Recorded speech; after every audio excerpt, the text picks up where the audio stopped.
Are you ready to uncover the naked truths of frontier life?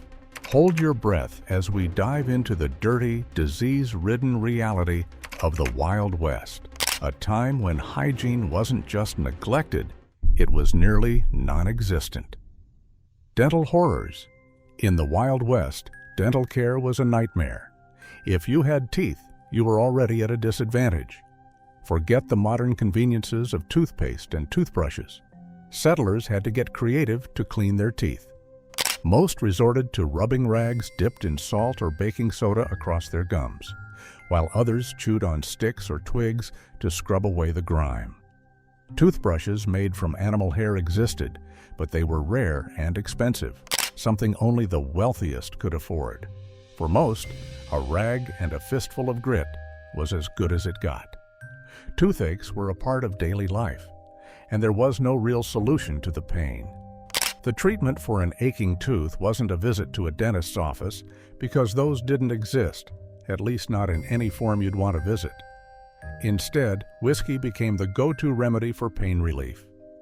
A few shots of strong liquor were used to numb the pain, though it rarely did more than blur the edges of misery.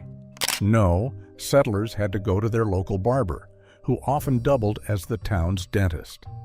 Armed with crude, unsanitary tools, the barber would yank tooth out with no anesthesia, no gloves, and little more than a steady hand. It was a brutal process, painful, bloody, and often done in a hurry. Many times, these tooth extractions only made things worse. If you weren't quick enough to deal with an infected tooth, the infection would spread through the bloodstream, causing even greater complications. Advanced dental care was a fantasy for most settlers, out of reach and unaffordable. People lived with decaying teeth, severe infections, and constant pain. Some even resorted to pulling their own teeth, using pliers or other makeshift tools to do what needed to be done. But for many, that painful smile was a constant reminder of how life in the Wild West wasn't just tough, but also brutal. Oral health was an afterthought in a world where survival was a far more pressing concern. Spitting was everywhere in the Wild West. On streets, in saloons, even inside government buildings. Men chewed tobacco constantly, spitting thick brown streams onto wooden floors, bar tops, and sidewalks. A sticky, reeking mess that coated public spaces in filth. The constant spitting spread diseases like tuberculosis, which ran rampant in frontier towns. Infected men hacked up blood and mucus, launching deadly germs into the air and onto every surface. People unknowingly walked through the contaminated spit, tracking it into homes, businesses, and even food establishments. As the problem worsened, towns introduced spittoons, large brass containers meant to catch the mess. But these were rarely emptied or cleaned, turning into bubbling cesspools of disease. Some filled so quickly that people simply spat around them, making the floors just as filthy as before. Eventually, anti-spitting laws were introduced to curb the problem, but by then, the damage was done. No toilet paper, the uncomfortable truth of frontier hygiene. In the Wild West, when nature called, the settlers were forced to answer often in ways that would make today's comforts seem downright luxurious. Toilet paper was a distant fantasy. While we may take our soft, convenient rolls for granted, settlers had to get extremely creative and sometimes downright desperate. They turned to anything they could find, from the softest corn cobs to the roughest pages of catalogs. Each choice a gamble on both comfort and the risk of embarrassment. Corn cobs were probably the most common option. While they were at least sturdy enough to do the job, they were far from soft, making every use an uncomfortable experience. And once you were done, you didn't throw them away, you kept them for next time, using them again and again until they were nothing more than a hollowed-out husk. Leaves and moss came next in line, but these could be a risky choice. Some leaves, like poison ivy or poison oak, could leave a lasting, burning reminder of your choice, an itchy, swollen disaster that could make an already unpleasant chore even worse. Then there was the odd but effective use of catalog pages like those from the Sears Roebuck catalog. The glossy, thin paper was far from ideal, but it was often the only thing available, and settlers had little choice but to repurpose it for something other than shopping. The problem, of course, was that the pages were often greasy and difficult to handle, leaving settlers frustrated and uncomfortable after a job that was already far from pleasant. Perhaps the worst option, though, was rags. People who could afford a bit more, or simply had a pile of old clothes they no longer needed, would repurpose their worn-out fabric into makeshift wipes. These rags were washed and reused, but each cleaning didn't exactly help them feel any cleaner. The same rag would go through countless uses, accumulating grime and bacteria with each wash. Worse yet, the constant scrubbing and washing weakened the fabric, turning them into scratchy, uncomfortable alternatives that could cause irritation and discomfort. Hygiene was never a priority in the Wild West, especially with limited access to clean water and the constant fight for survival. If a settler was lucky, they might have had access to an outhouse, where the only problem was the stench and the dirt that quickly accumulated. But even that wasn't enough to make up for the severe lack of proper sanitation. Without toilet paper, the very basics of personal cleanliness became a painful task. A simple trip to relieve oneself could leave you with a rash, an itch, or, if you were unlucky, an infection. The real horror, however, was the risk of disease. The absence of proper hygiene made the frontier a breeding ground for illnesses and infections, especially with the use of unclean materials. And since there were no antibiotics or effective treatments for most illnesses, an untreated infection could quickly turn life-threatening. The frontier, it turns out, wasn't just dangerous because of the outlaws and wild animals. It was also a death trap due to its lack of basic sanitation. Imagine having to endure this daily discomfort, knowing there were no other options. No toilet paper to offer you comfort, no medical care to treat infections, and no soft, clean cloth to make the process even a little less traumatic. For the settlers of the Wild West, the simple act of wiping after a trip to the outhouse was how unforgiving and brutal life on the frontier really was. The dust of the Wild West. In the Wild West, dust wasn't just a nuisance. It was the silent, suffocating force that defined daily life. Imagine that you wake up in the morning, the sun barely rising over the horizon, and as you step outside, the first thing you notice is the dirt, thick and all-encompassing. Your clothes, your food, even your skin are coated in a fine layer of grime. And the streets? Nothing but dry, unpaved paths churned up by the constant flow of wagons, horses, and cattle. The air, heavy with dust, would sting your eyes, making it hard to see or breathe. Now imagine being a cowboy in the middle of a cattle drive. The cattle's hooves beat against the earth, and with every step, they kick up a storm of dust that blocks out the sun, turning the sky into a hazy, yellowish cloud. The dust swirls around you relentlessly, filling your lungs with each breath. There's no escaping it, not in the open plains, not in the towns, not even inside your own tent or cabin. Day after day, hour after hour, this fine dirt becomes a part of you, a constant companion you can't outrun. But the true horror wasn't just the discomfort. It was the toll it took on the body. Cowboys and settlers alike often found themselves suffering from dust lung, a respiratory condition that causes chronic coughing, wheezing, and difficulty breathing. The fine dust particles settled deep within the lungs, causing long-term damage that made every breath feel like a struggle. It was a health hazard that turned the frontier into an even harsher place to survive. For those living in the Wild West, life was already tough enough, facing danger from outlaws, the elements, and the isolation of the frontier. But the dust, an invisible enemy, made everything harder.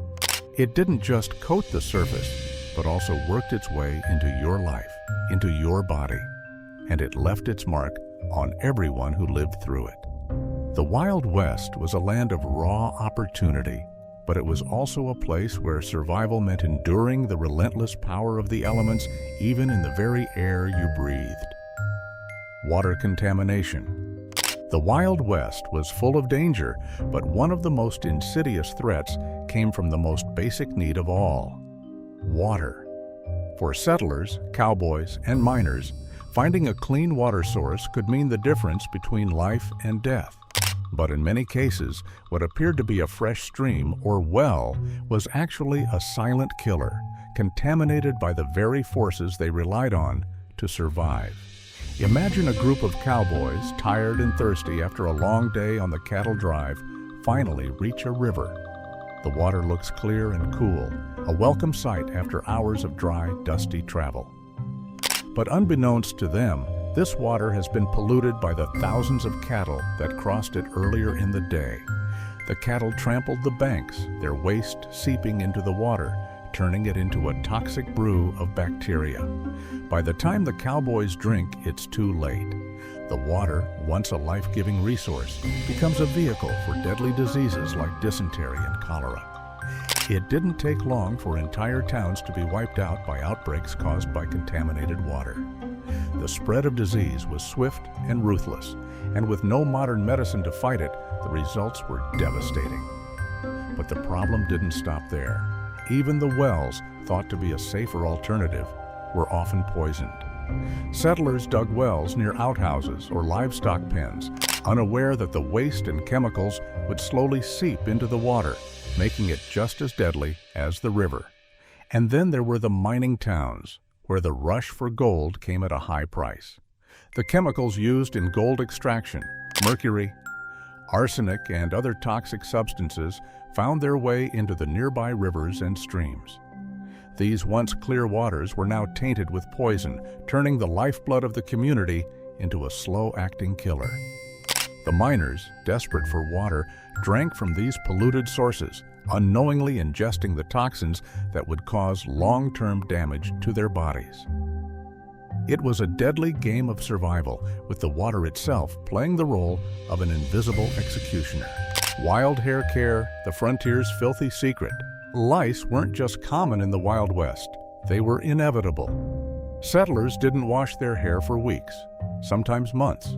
Water was scarce, and when they did manage to clean their scalps, the soap was made from animal fat and lye that is so harsh it left hair brittle, cracked, and smelling rancid. Combs made from wood or animal bones were essential not for style, but survival. They scraped through filth, yanking out lice, dirt, and sometimes even scabs from raw, scratched-up scalps. Women twisted their hair into tight braids, hoping to keep it cleaner longer. But even that wasn't enough. Some gave up entirely and shaved their heads. Others drenched their hair in bear grease or whiskey, desperate to keep it from turning into a tangled, crawling mess. And the worst case was lice infestation so severe that thick mats of hair called plica polonica formed, turning scalps into solid, stinking nests of filth and insects. Doctors had no cure except to hack it all off. If they didn't, infections would fester, and the stench alone could make people gag. In the Wild West, hair wasn't about beauty, it was about survival. And sometimes, the only way to win was to get rid of it altogether. Dirty streets. The streets of the Wild West were an absolute pool of filth. Unlike today's cities with sanitation services, these frontier towns had no organized waste removal. That meant settlers simply dumped their trash into the streets. Rotting food, broken tools, dead animals, you name it. Walking through a Wild West town wasn't just unpleasant, it was a health hazard. The streets were a revolting mix of horse manure, rotting garbage, and thick, putrid mud. With no waste removal system, settlers tossed trash straight onto the roads, where it festered under the scorching sun. Because of that, the stench was so overpowering that visitors gagged the moment they arrived. Pools of stagnant waste became breeding grounds for disease, fueling outbreaks of cholera and typhoid fever that wiped out entire families. Flies swarmed the decay, carrying sickness from manure piles to food stalls, spreading infection with every landing. And then there was the blood. Fistfights, stabbings, and gunfights left bodies sprawled in the dirt, sometimes left to rot until someone finally dragged them away. In some towns, the smell of death mixed with the foul air, making every breath a choking reminder of just how lawless and filthy the frontier really was. Now add horses. These animals were the main mode of transport, and they left behind mountains of manure. Rain turned everything into a thick, reeking sludge, while the scorching sun baked the filth, intensifying the stench. People drank from contaminated water sources, unknowingly poisoning themselves and entire communities. Outbreaks swept through towns, killing men, women, and children in horrifying numbers. Efforts to clean up were almost non-existent.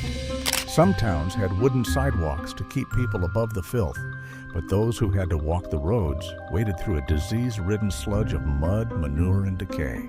Communal towels. Imagine wiping your face with a towel crusted in someone else's sweat, grease, and God knows what else. In the Wild West, that wasn't just a nightmare, it was normal. Saloons, barbershops, and boarding houses all had communal towels hanging by the door, used by anyone who needed a quick wipe.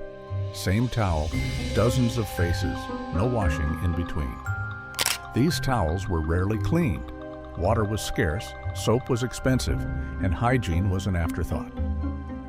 Over time, they became stiff with dried sweat, grease, and whatever filth the last person left behind. Worse still, they were perfect breeding grounds for bacteria. Eye infections, skin diseases, and even tuberculosis spread through these grimy rags, yet people kept using them, unaware of the risks. In many towns, the same towel would hang for days, slowly darkening with layers of dirt and bodily fluids. Some were so filthy they reeked before you even touched them. Yet in a world where fresh laundry was a luxury, settlers had little choice. Laundry, washing clothes in the Wild West wasn't just a task, it was an all-day battle against dirt, sweat, and exhaustion. First, water had to be hauled from a well or stream, bucket by bucket, then heated over a fire in massive iron pots. Settlers used homemade lye soap, so harsh it burned skin and left hands raw and cracked. Scrubbing was done on wooden washboards, rubbing stubborn stains out of heavy fabrics like wool and denim materials chosen for durability, not ease of cleaning. Because the process was so grueling, laundry was done as little as possible. Some settlers went weeks, sometimes months, without washing their clothes. Fabrics absorbed sweat, dust, and the stench of unwashed bodies, creating a suffocating cloud of filth that clung to entire towns. In winter, drying could take days, and frozen garments sometimes had to be beaten against rocks to loosen the ice before they could even be worn. Some gave up entirely, wearing the same filthy clothes until they practically fell apart.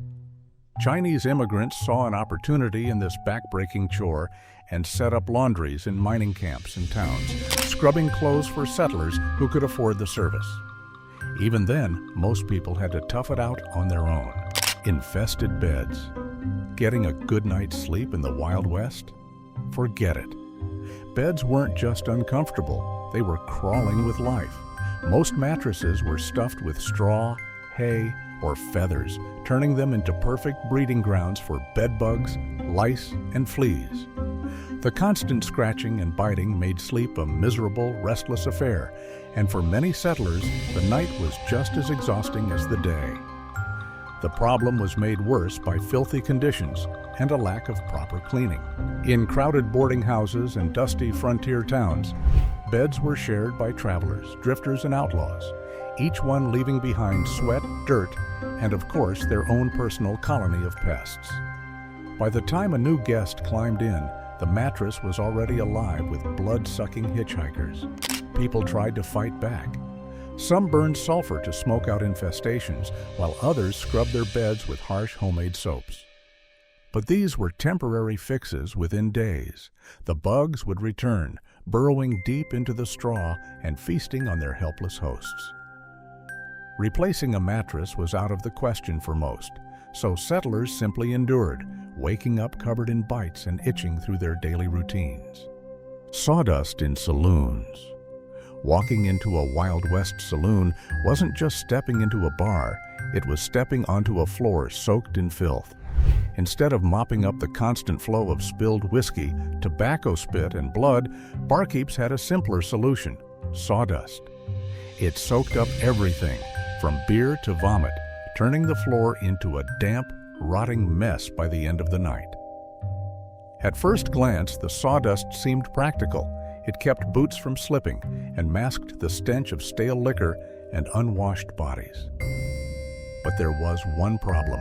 No one bothered to change it often. Day after day, it absorbed dirt, sweat, and whatever bodily fluids had been spilled during the latest bar brawl.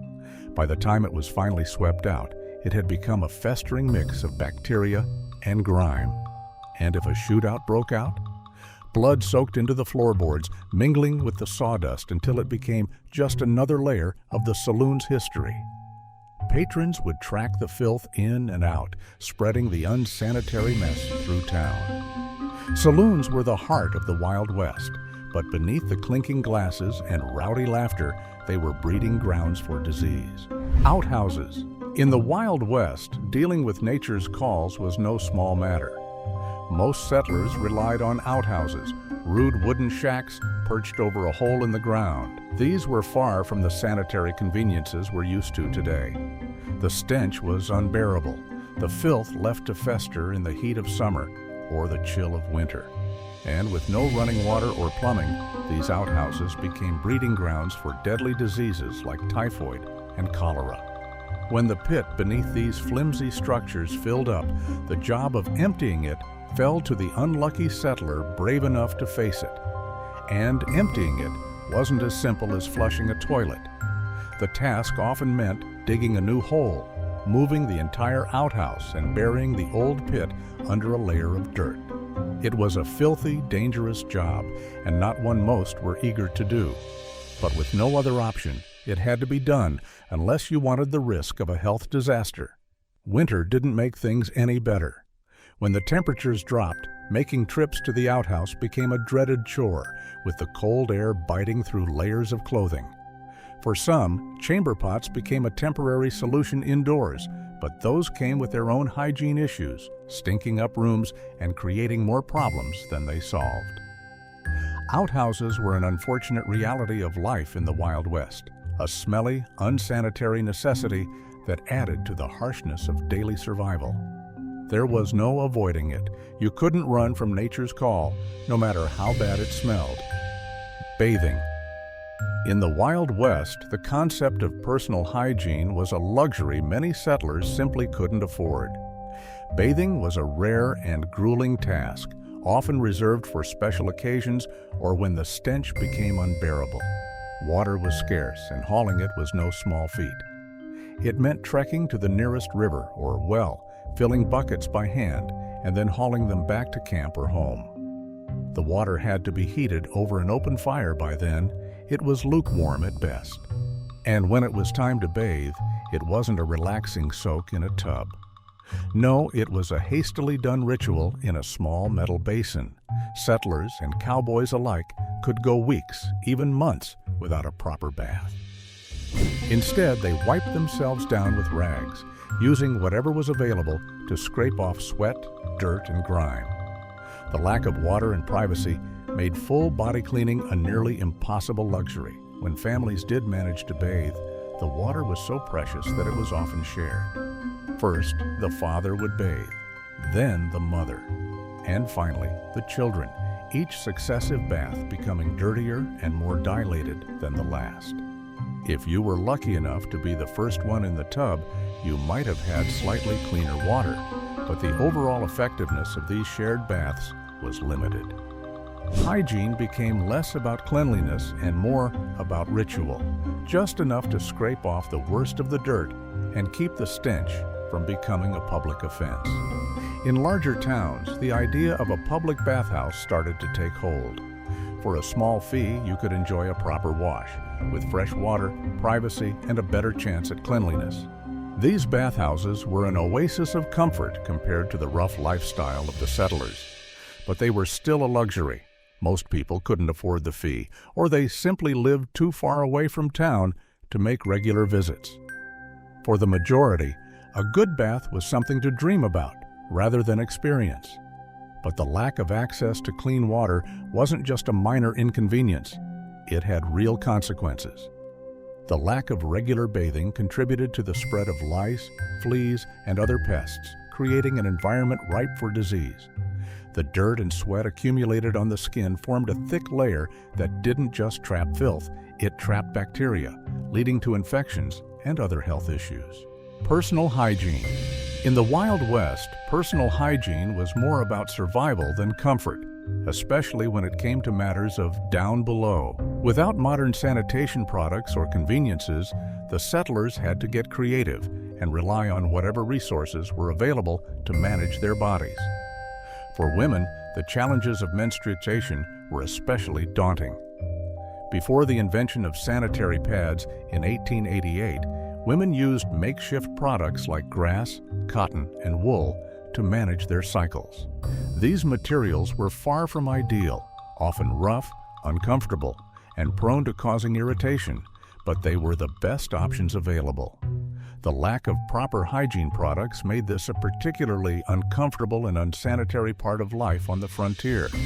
Women also faced the added inconvenience of having to make restroom visits in public, where the privacy we take for granted today was non-existent.